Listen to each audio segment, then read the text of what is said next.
IPL super പോരാട്ടങ്ങൾ Manchester യുണൈറ്റഡും Manchester സിറ്റിയും കളത്തിൽ. യുണൈറ്റഡിന് ഫുൾഹാമും സിറ്റിക്ക് ടോട്ടനവും എതിരാളികൾ. ആസ്ടൺ വില്ലയും ക്രിസ്റ്റൽ പാലസും കളത്തിൽ. സ്പാനിഷ് ലീഗിൽ റയൽ മാഡ്രിഡ് ഇന്ന് റയോ വയ്യകാനോയെ നേരിടും. ഇറ്റാലിയൻ ലീഗിൽ ഇന്ററും യുവന്റസും ഇന്നിറങ്ങും.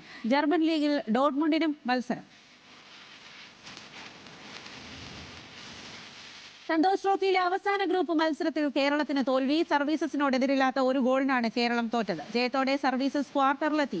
കേരളം നേരത്തെ ക്വാർട്ടർ യോഗ്യത നേടിയിരുന്നു. ചൊവ്വാഴ്ച നടക്കുന്ന ക്വാർട്ടറിൽ ആതിഥേയരായ അസമാണ് കേരളത്തിന്റെ എതിരാളികൾ. 2020 ലോകകപ്പിനൊരുങ്ങുന്ന ഇന്ത്യക്ക് ആശ്വാസം. പരിക്കേറ്റ് പുറത്തായിരുന്ന തിലക് വർമ്മ ടീമിനൊപ്പം ഉടൻ ചേരും. താരം കായികക്ഷമത വീണ്ടെടുത്തതായി BCCI അറിയിച്ചു. ലോകകപ്പിന് മുന്നോടിയായി നടക്കുന്ന 2 സന്നാഹ മത്സരങ്ങളിൽ ഇന്ത്യക്കായി തിലക് വർമ്മ കളത്തിലിറങ്ങും.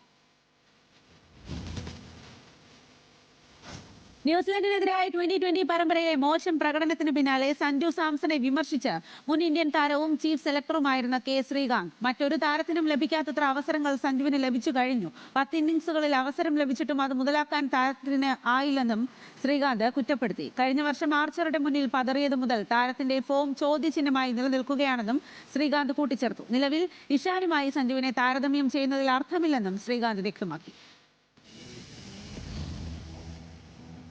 ഇന്ത്യ ന്യൂസിലൻഡ് 2020 പരമ്പരയിലെ അവസാന മത്സരത്തിന് പിന്നാലെ കാര്യവട്ടം ഗ്രീൻഫീൽഡ് സ്റ്റേഡിയത്തിനെ പ്രശംസിച്ച് BCCI. കേരള ക്രിക്കറ്റ് അസോസിയേഷൻ മികച്ച സൗകര്യങ്ങൾ ഒരുക്കിയെന്ന് BCCI vice president Rajeev Shukla. കാര്യവട്ടത്തെ സൗകര്യങ്ങൾ മികച്ചതാണ്. കൂടുതൽ അന്താരാഷ്ട്ര മത്സരങ്ങൾക്ക് വേദിയാകാൻ സാധിക്കും.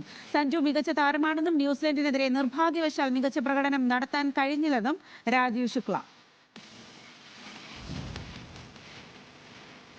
വനിതാ പ്രീമിയർ ലീഗിൽ പ്ലേ ഓഫ് യോഗ്യത നേടി ഡൽഹി ഇന്നിറങ്ങും. UP വാരിയേഴ്സാണ് ഡൽഹിയുടെ എതിരാളികൾ. ഇന്ന് ജയിച്ചാൽ ഡൽഹിക്ക് പ്ലേ ഓഫ് സാധ്യത ഉറപ്പിക്കാം. നിലവിൽ ഡൽഹി മുംബൈ ടീമുകൾക്ക് ഒരേ പോയിന്റാണ്. രാത്രി 7:30 മത്സരം.